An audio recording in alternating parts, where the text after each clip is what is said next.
There is a number that Meri Brown carried around in silence for years. And when she finally said it out loud, it rearranged everything we thought we understood about the Brown family.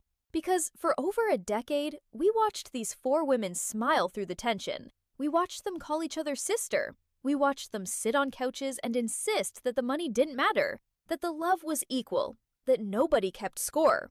And then, in one quiet, almost casual sentence, Meri told us the truth.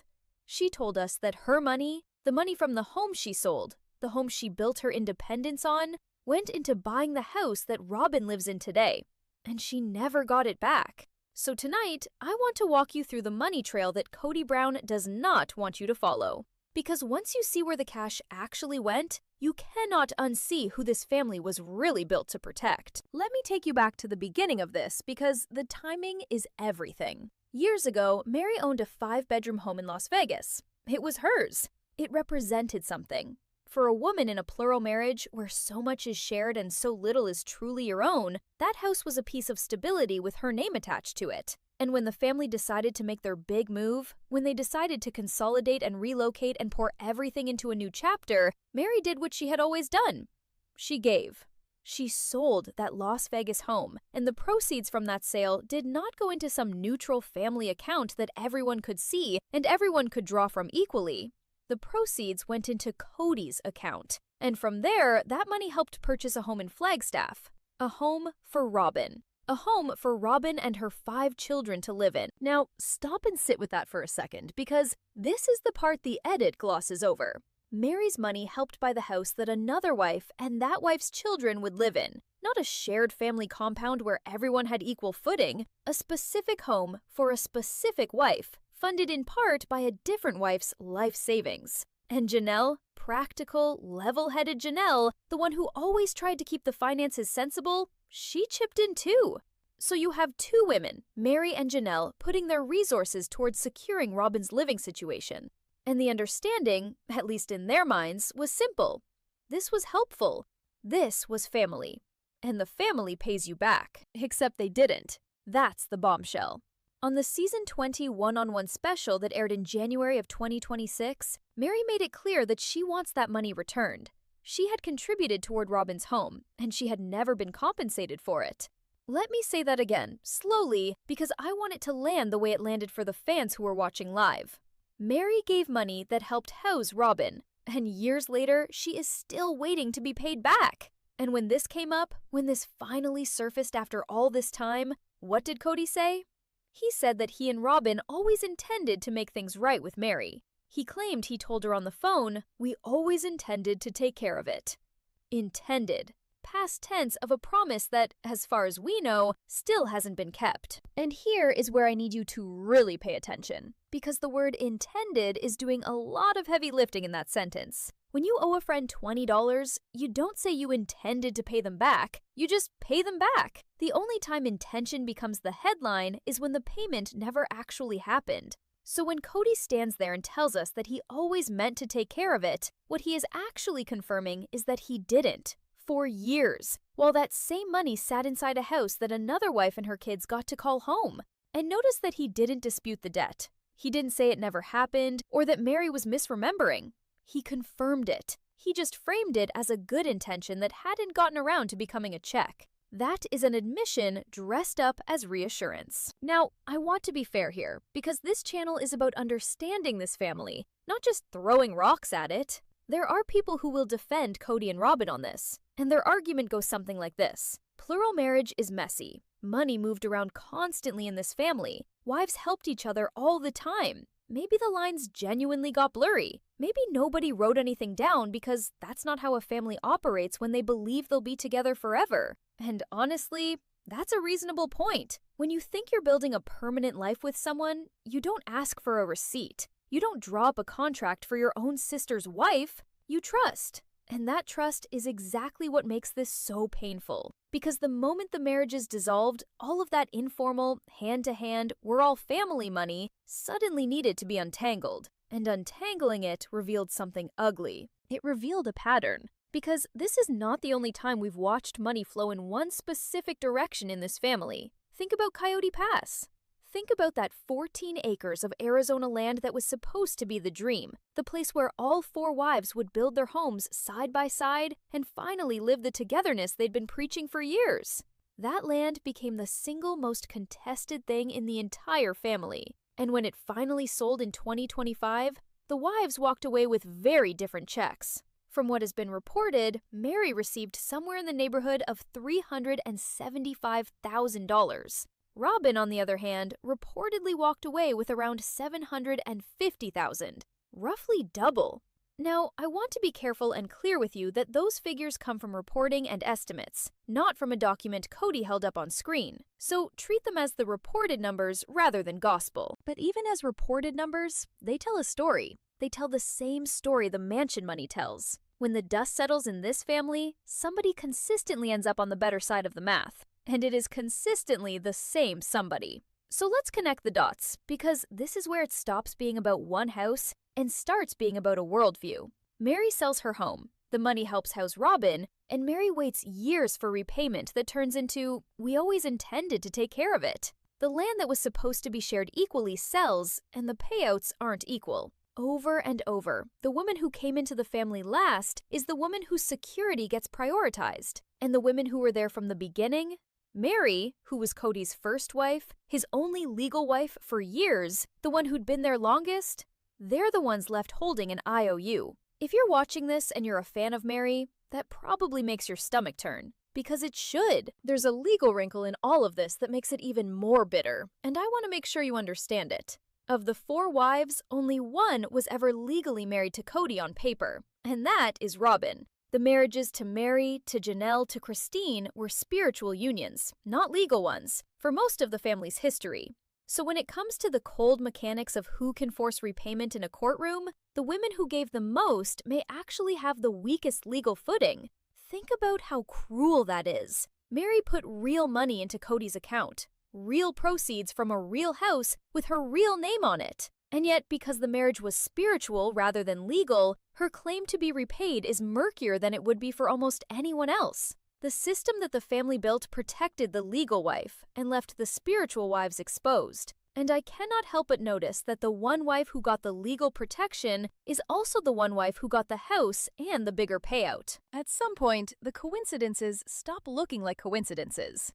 And I think the reason this particular story hits so hard, harder than a lot of the arguments and the tearful confessionals, is that money doesn't lie the way words do. People can sit on a couch and say all the right things. They can talk about love being infinite and there being enough to go around. But money is finite. Money forces a choice. Every dollar that went towards securing Robyn's home was a dollar that did not go towards securing Meri's future. And for a decade, Meri told herself that was fine, that it was family, that it would come back around. The tragedy isn't just that the money didn't come back. The tragedy is how long she waited before she let herself say so. Because that's the thing about Meri's whole arc on this show, isn't it? She is the wife who waited. She waited for Kody's attention. She waited for her place in the family to feel secure. She waited through the catfishing scandal. She waited through being the wife who was technically first, but functionally last. And apparently, she waited on this money too. And there is something so revealing about the fact that it took until 2026, until the marriages were over and the cameras caught her in a reflective moment, for her to finally point at the elephant in the room and say, "That was mine, and I never got it back." I want to zoom out for a moment and talk about who Meri actually is in this family, because you cannot understand why this money story matters so much unless you understand the woman it happened to. Meri was the first. Before Janelle, before Christine, before Robyn, there was Meri. She was Kody's first wife, and for a long stretch of years, she was his only legal wife. On paper, that's the position of power. In reality, it became the position of erasure. As the family grew, as new wives joined and new children arrived, Meri slowly became the wife on the edge of the frame. She was the one without a house full of kids running around. She was the one whose marriage felt more like a memory than a present-tense relationship. And then came the catfishing ordeal. That painful public chapter where she was deceived online, and the whole family and the whole audience watched her humiliation play out on television. After all of that, what did Meri do?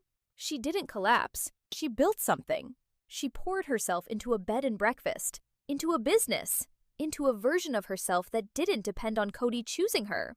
So when you hear that this same woman is the first wife, the one who got sidelined, the one who survived public humiliation and rebuilt herself from the studs, when you hear that her money quietly went into housing the wife who replaced her in Kody's heart, it stops being a dry financial dispute.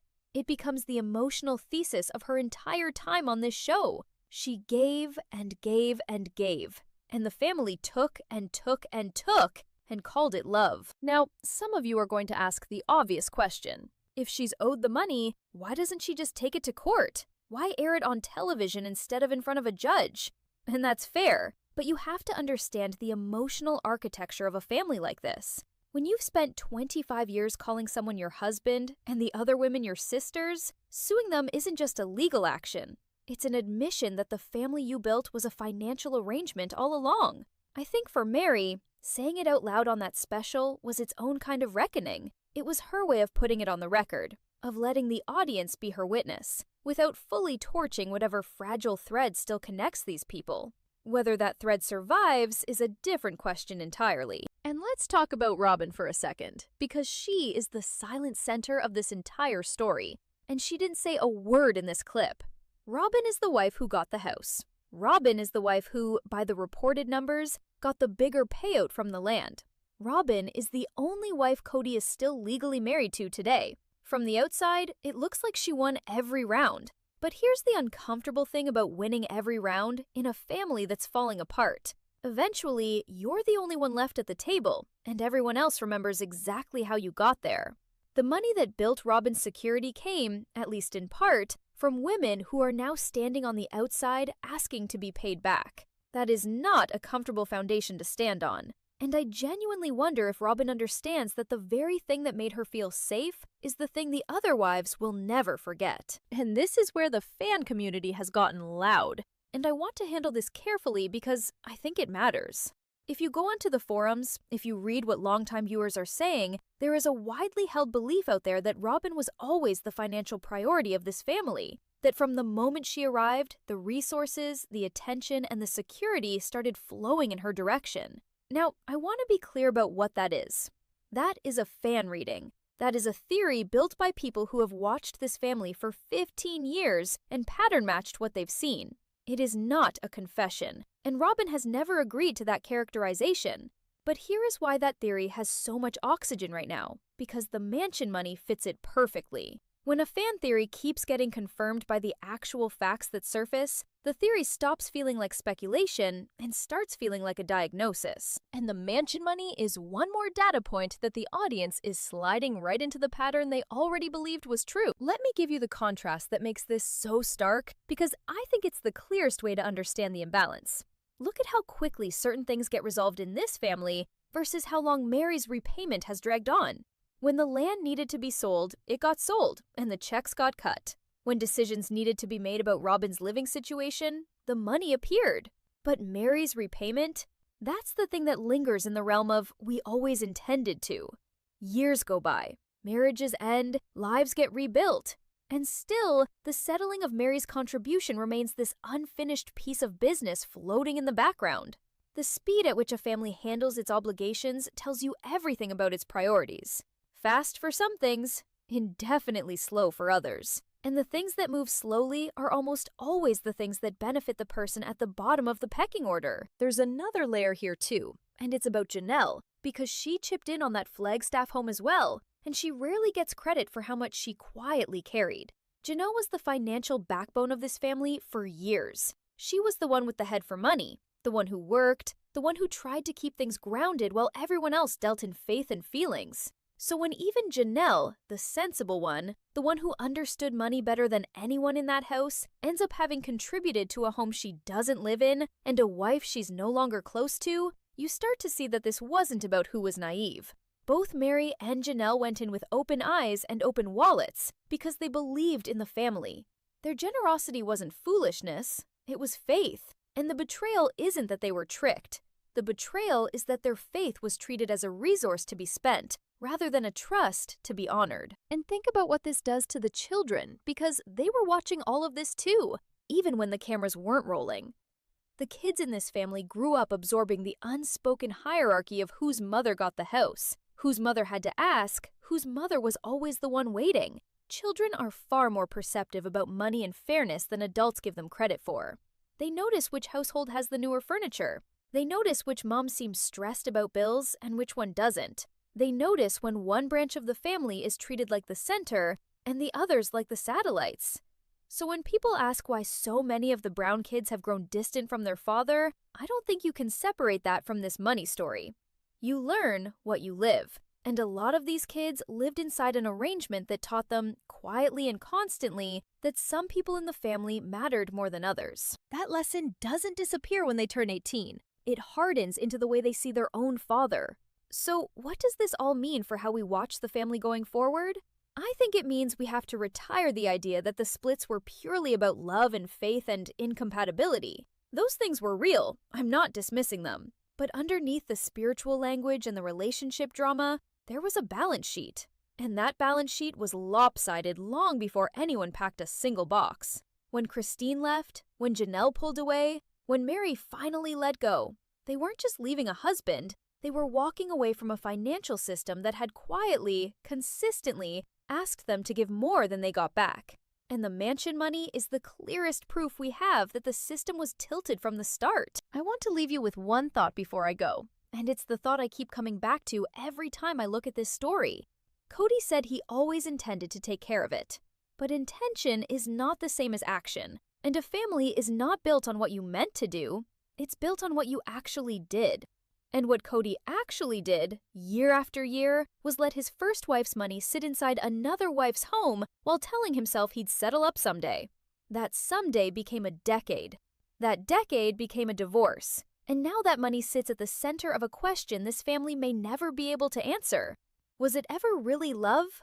Or was it always, quietly, an arrangement? So I'll hand it to you now, because your read on this matters as much as mine. Do you think Kody genuinely owes Meri that money back and should pay her every cent? Or do you side with the people who say plural marriage finances were always a tangled mess, and nobody truly owes anybody anything? Tell me where you land, because I read these comments and the split on this one is going to be fascinating. If you want me to pull apart the Coyote Pass payouts next, dollar by dollar, who got what and why, let me know, and I'll make that the very next video. And if you've made it this far with me, do me one small favor and subscribe, because we are following this money all the way to the end of this family. And you do not want to miss where the trail leads. I'm telling you, the deeper we dig, the clearer it gets in the Brown family. Love was the story they told us, but money was the story they lived.